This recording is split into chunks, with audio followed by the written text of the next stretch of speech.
Lesson 2, importance and relevance of entrepreneurship.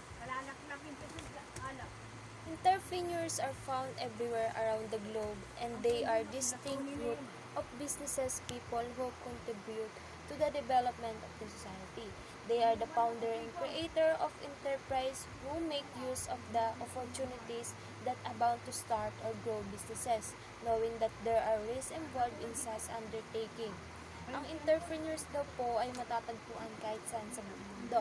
Ay yung mga tagapagtatag at tagapaglikha ng isang negosyo na gumagamit ng mga pagkakataong masagana upang magsimula o palaguin ng isang negosyo.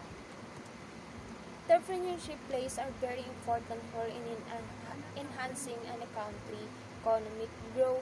When entrepreneurs build businesses, it affects very part of the economy. For example, when someone starts a car company, many companies start to compile on it. Some companies start to supply raw materials to it.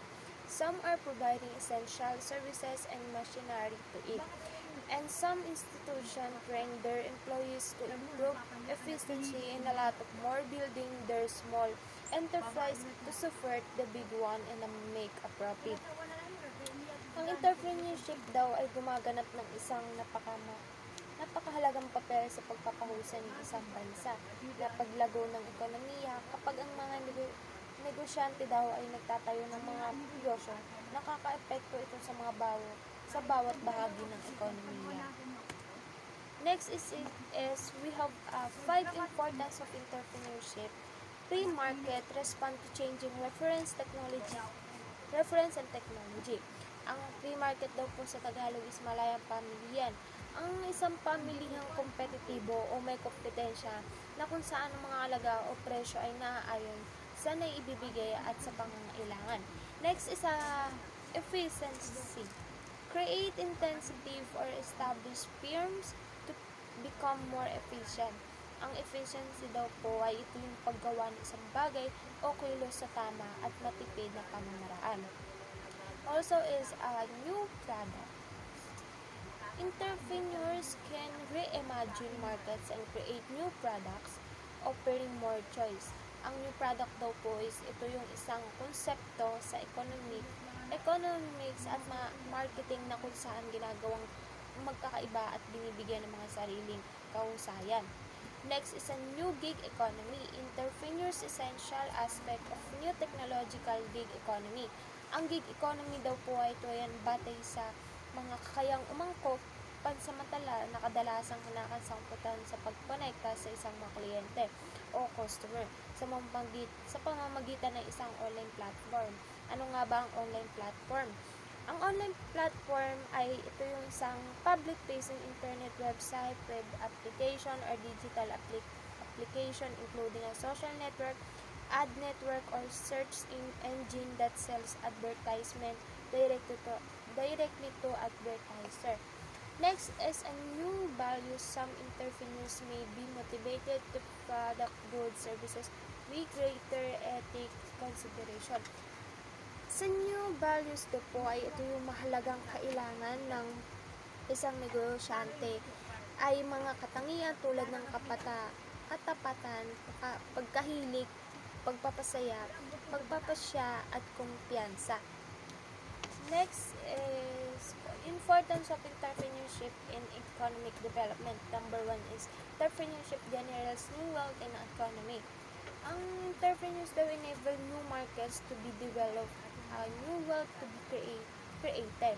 For example, is yung entrepreneurs create new businesses in the form of new goods and services, result in a new employment.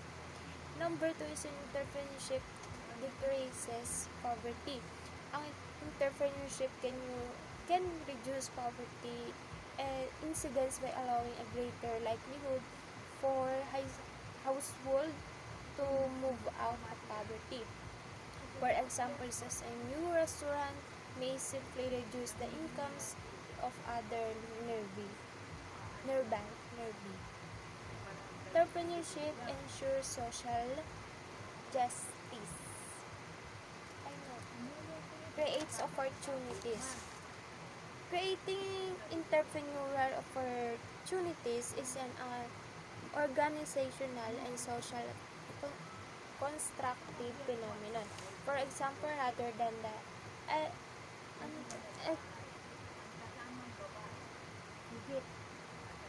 emphasize external circumstance, focus activity within your control, take personal responsibility for your actions. 4 is entrepreneurs ensure social justice. Sabi dito, tinitiyak ng entrepreneur ang katarungan ng panlipunan. For example, market economy of netizen.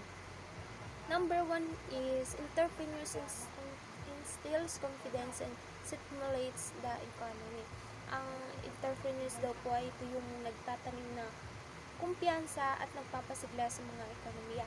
For example, creates opportunity.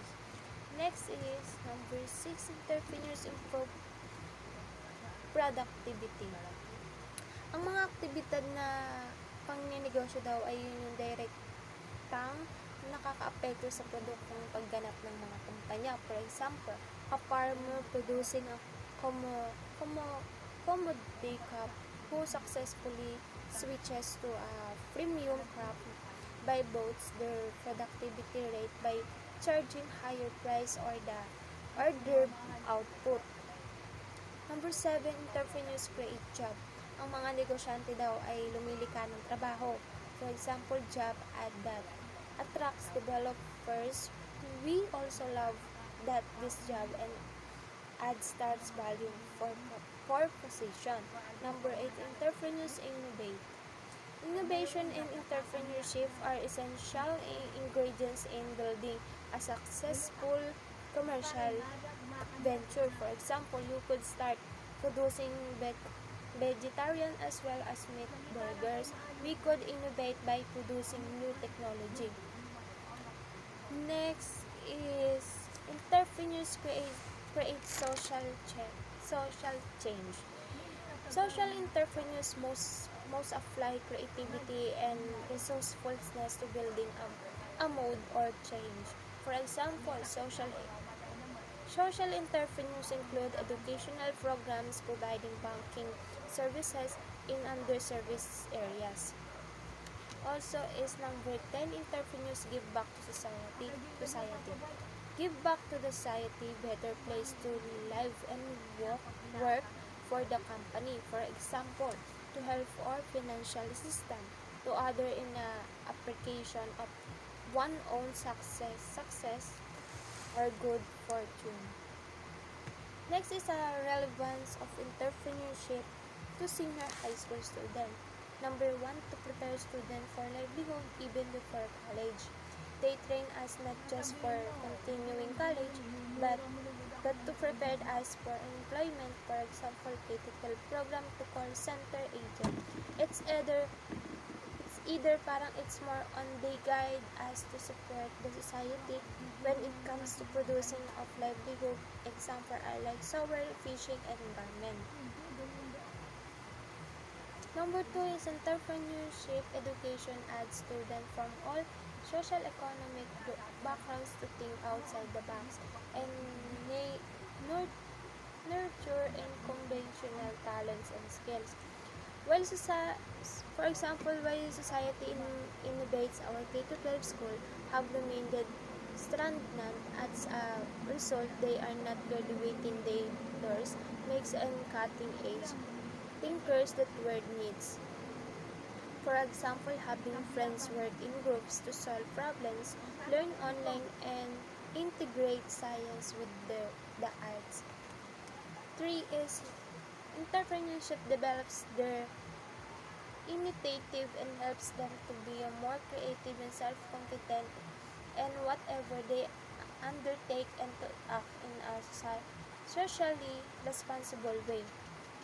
For example, sa pagbinegosyo, kailangan ng tiyaga at tiwala sa sarili, determinasyon, maging palakaibigan sa lahat ng mga pagkakataon upang mahikayat sa mga mamimili.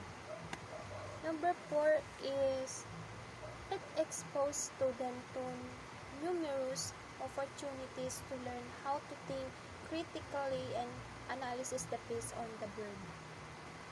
For example, ang pag-iisip ng critical ay nagsasangkot ng pag-iisip sa isang nakabalagsang na paraan. And also number 6, students have to be exposed to real-world example and learn from their own experience.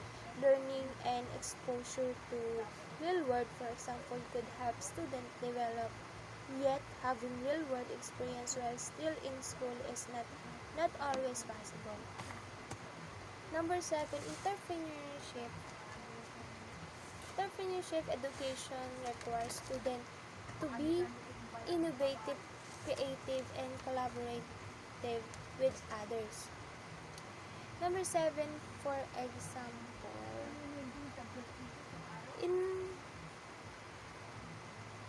importanteng pag-aralan ng lahat ng mga aspekto ng pag-aaral ng negosyo dahil mahalaga na matutunan ito kung saan, paano, o kailan ka nagsisimula. Next is embarking on entrepreneurship. Embarking on the entrepreneurial career path to the being your own boss is existing, but along with all your research, make sure you are assess yourself in your situation. A few questions to ask yourself before starting your own business. Do I have the personality, temperament, and mindset of taking on the word on my own terms? It comes down to your personality, your mindset, because your outlook on life contrary to popular beliefs. You don't have to be a type of person to be a successful entrepreneur. Do I have the required ambience and resources and devote all my time to my venture? A person who undertakes the risk of taking a new business venture, for example, after a few minutes, information technology companies begin, and do I ever required ambience and resources? Do I have the required network to seek help and advice as needed? Yes, because not everyone has the wide mind and understanding, so we can seek help through the internet to get guidance, advice, and advanced knowledge on the things we have difficulty with.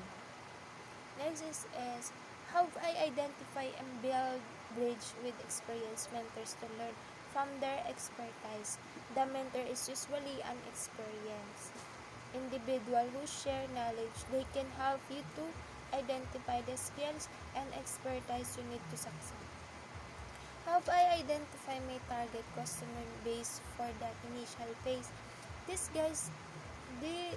guide takes you through a step-by-step process that helps you to identify specific target markets. How I define sales and distribution channels? Dito, upang makahanap ka ng isang mamimili na isang mahusay na maaaring dagdagan ng mga benta. Next is, who are the founding sources I need to approach to make this big? In addition to explaining your business and your strategy, your successful, your plan most the amount of funding you seek will affect the source or funding your approach. Next is, what technical infrastructure do I need? Value measurement can help you to define properties and justify transformation. Thank you.